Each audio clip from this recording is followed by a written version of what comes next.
c'est-à-dire même quand on ne voit rien, on sait que dans la cavité péritonéale, si on a une tumeur maligne, on peut avoir des localisations de cellules tumorales. Donc quand par exemple on fait un bilan célioscopique de tumeur de l'ovaire, on va prendre à certains endroits, coupole diaphragmatique droite et gauche, les cul-de-sac vésicaux, etc. On a un protocole et on sait où on fait plein de petits prélèvements qu'on nous envoie pour voir si on trouve déjà des localisations, parce que bien sûr ça aura une incidence thérapeutique. Alors on va prendre l'exemple du cancer de l'estomac, parce qu'il y a bien sûr ces schémas, et puis il y a des formes d'extension qu'on s'explique mal, et il y en a qui les cumulent, et l'estomac en cumule pas mal, comme d'ailleurs on aurait pu prendre l'ovaire. Par contiguïté, votre estomac il touche au pancréas, au foie, au diaphragme. Alors bon, là on peut avoir la totale. Bien sûr, il y a la cavité péritonéale. Donc vous voyez que déjà par contiguïté, l'estomac va avoir une extension importante. Par voie lymphatique, on a vu tout à l'heure, il va pouvoir s'étendre aux ganglions de voisinage. Par voie sanguine, on a vu que c'était le foie, puis les poumons, et une fois que le poumon sera dépassé, ça va passer à la généralisation. Et on ne s'explique pas exactement pourquoi, mais le cancer de l'estomac métastase aux ovaires de manière bilatérale, notamment une forme particulière, qui est la lignite plastique que vous verrez, où les cellules sont épithéliales, mais indépendantes, alors que normalement, les cellules épithéliales, c'est cohésif. Parce qu'il existe plein d'exceptions. On a donc vu le tissu tumoral avec son stroma, les cellules tumorales. On a vu les 3 modes d'extension. Maintenant, on va voir le résultat de cette extension, la tumeur secondaire, la métastase. Les sièges, on vient de le voir avec les voies de dissémination. On a vu que la voie porte, c'était plutôt le foie, qu'à partir du moment où se généralisait à partir d'un type pulmonaire, vous pouviez en avoir dans tout l'organisme. Et quand, bien sûr, vous avez une extension par type lymphatique, eh bien, vous connaissez votre anatomie. Quand vous avez une tumeur d'un certain type, eh bien, vous allez chercher dans les chaînes ganglionnaires de drainage s'il y a une atteinte de ces voies. Et c'est comme ça qu'on peut repérer les métastases. Alors pourquoi j'ai mis siège des métastases à retenir? C'est qu'en fonction des types histologiques, vous avez une appétence métastatique de certaines tumeurs pour certains organes. Et notamment, prenons le cas des métastases osseuses, parce que ça se voit, ça a des conséquences si ça se fracture. Eh bien, sein, rein, thyroïde, prostate, il faut que vous connaissiez ça par cœur. Vous avez des lésions métastatiques osseuses, c'est les 4 endroits où il faut chercher. Si c'est un homme, ça sera une prostate. Si c'est une femme, vous irez chercher les seins. Et après, thyroïde et rein. Alors, certaines sont ostéocondensantes, comme la prostate. D'autres sont plutôt ostéolytiques, comme le sein. Pourquoi? On sait qu'il y a une ostéophilie de ces cancers. Et donc, ça implique une démarche clinique pour vous qui doit être astucieuse et prioritaire en fonction de ces connaissances. Si vous avez une métastase dans le cerveau, il y a le sein qui en donne, mais le cancer bronchique, c'est... Je vous ai cité par exemple les surrénales qui ont les cancers bronchiques, 2 nodules métastatiques dans les surrénales, première des choses à regarder, le poumon. Si par hasard ces métastases sont révélatrices. Et si vous avez un cancer du poumon, vous faites le bilan, ben vous irez voir l'état des surrénales.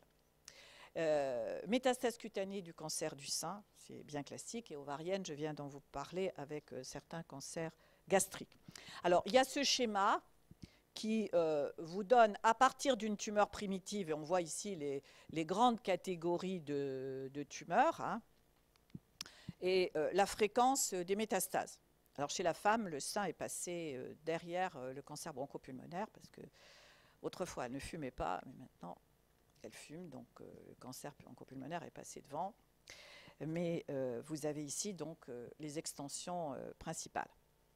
Quel est l'aspect macroscopique d'une métastase?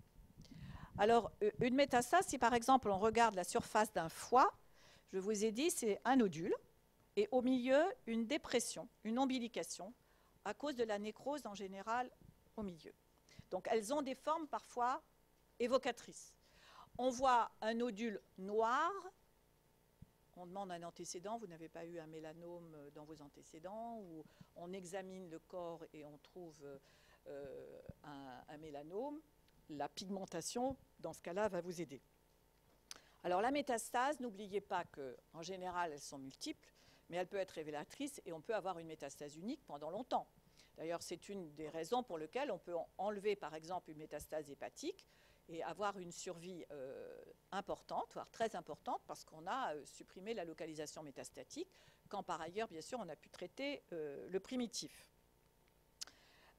Quand vous regardez une radio pulmonaire et que vous voyez des nodules de la base vers le sommet comme un lâcher de ballon, c'est métastatique, il n'y a pas d'autre diagnostic différentiel. Lymphangites carcinomateuses, pareil. Donc il y a des diagnostics macroscopiques ou en imagerie qui vous permettent de voir tout de suite qu'il s'agit de localisation secondaire.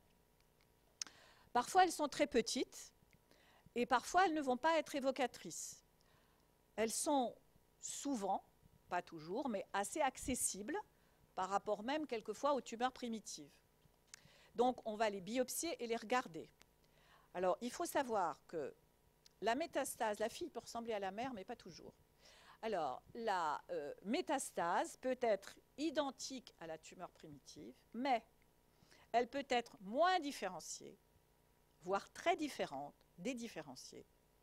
Elle peut être parfois plus mature. Donc, elle ne reproduit pas toujours la morphologie de la tumeur fille. Et de plus en plus, on s'aperçoit que les métastases, comme je vous l'ai dit, évoluent pour leur compte et que après, par exemple, une chimiothérapie qui a fait fondre la tumeur primitive, il y a des métastases qui, elles, ne répondent pas. Et on va de nouveau explorer la métastase pour voir si elle n'a pas des caractères différents, qui fait qu'en fait, on a sélectionné par la chimiothérapie, bien sûr, les clones qui étaient sensibles, et que dans la métastase, il en apparaît qui sont résistants et qu'il va falloir traiter différemment. Et actuellement, on est dans une logique qui est d'explorer, après les tumeurs primitives, les tumeurs secondaires pour essayer d'améliorer les pronostics. Quand je vous ai dit qu'il y avait des tumeurs aussi, par exemple, qui étaient des carcinosarcomes, la métastase peut n'être que sous une des formes. C'est assez classique, la femme âgée fait des carcinosarcomes de l'utérus, et quelquefois c'est révélateur par une métastase, et une métastase qui est un cartilage. Et vous avez un chondrosarcome primitif du poumon. Ça existe. Mais avant de penser à quelque chose d'ultra rare, commencez par éliminer ce qui est fréquent, parce qu'on vous en voudra de ne pas avoir commencé statistiquement comme ça.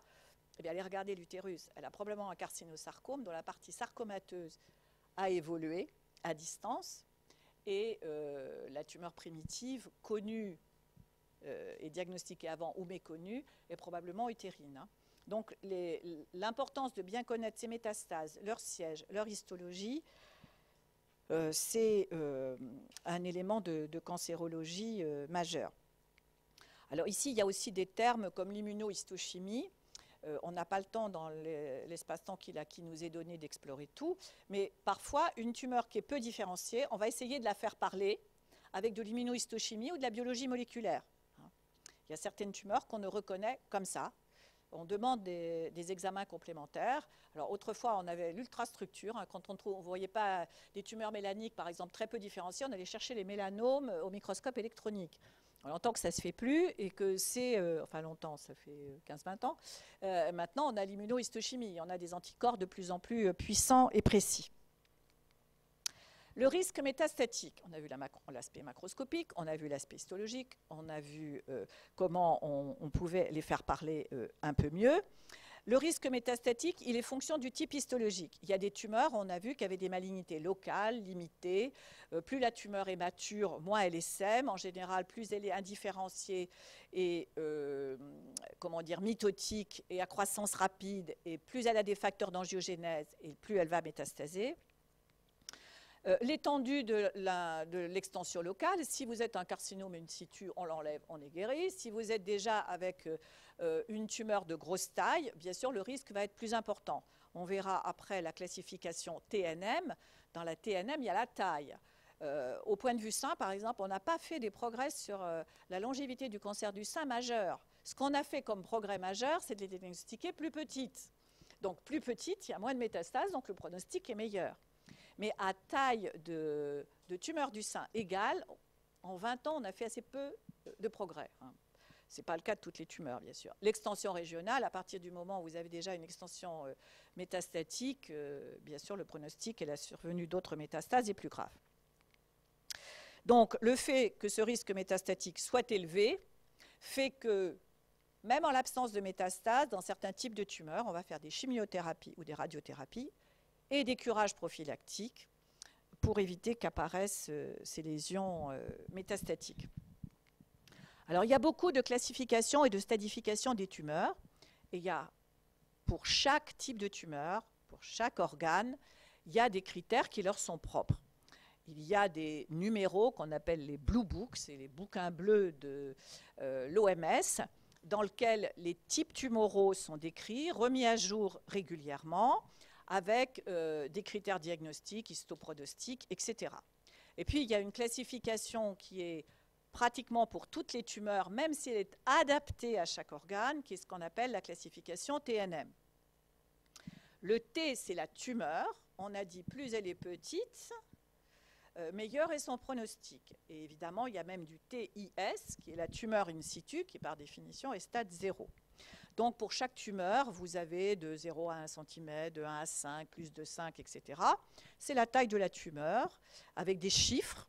Et si vous voulez, cette classification TNM, c'est une manière chiffrée, condensée et résumée d'avoir une tumeur en chiffres et en lettres, en alphanumérique. N, c'est ganglion, parce que ça vient de l'anglais node. Donc N0, pas de ganglion atteint. N+, il y en a. Et puis après les N2, N3 en fonction des chaînes, etc. Vous avez une écriture qui se fait avec des pages entières. Il y a un gros bouquin de classification TNM. Le M, c'est métastase. Donc vous voyez bien que si vous avez un T élevé, un N+, et un M+, ce n'est pas tout à fait la même chose qu'avoir un T1, N0, M0. Donc, très rapidement, les patients, ils savent tout à fait où ils en sont de l'évolution de leur tumeur. Parfois, on ne sait pas, on met un X. Parfois, on met un petit p. Quand on met un petit p, ça veut dire que ça a été vérifié par pathologie, c'est-à-dire par le pathologiste.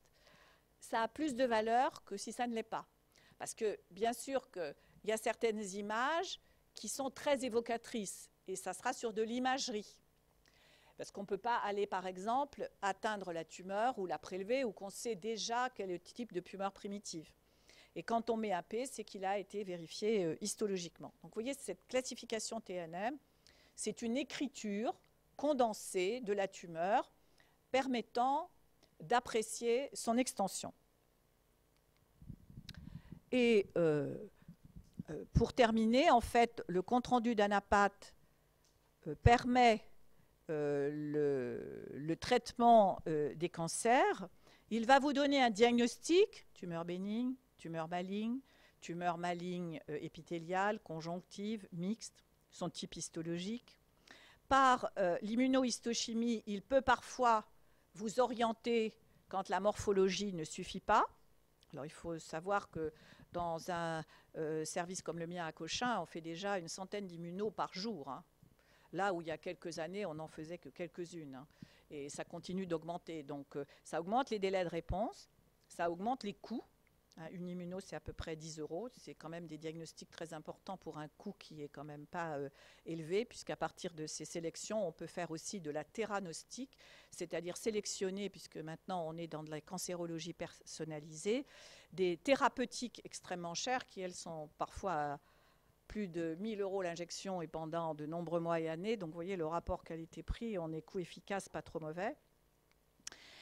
Vous avez des éléments histopronostiques. Alors, je vous ai cité quelques types de scores de grading. Les patientes qui sont suivies pour cancer du sein connaissent toutes leur stade SBR, Scarf, Bloom et Richardson. Elles connaissent toutes si elles sont hormonosensibles ou pas, puisque finalement, quelque part, tout ce qui est écrit dans ce compte-rendu va se traduire par une prise en charge plus ou moins lourde. La classification de l'OMS, donc parfois, il faut savoir aussi qu'il nous reste des incertitudes, des hésitations, et que même à plusieurs, même expérimentés, même en réseau d'experts, eh bien, on n'a pas assez de matériel ou la tumeur, on ne sait pas encore bien la faire parler. Alors, je crois que j'ai terminé. Si vous avez quelques questions, j'y répondrai volontiers. Sinon, vous aurez l'occasion de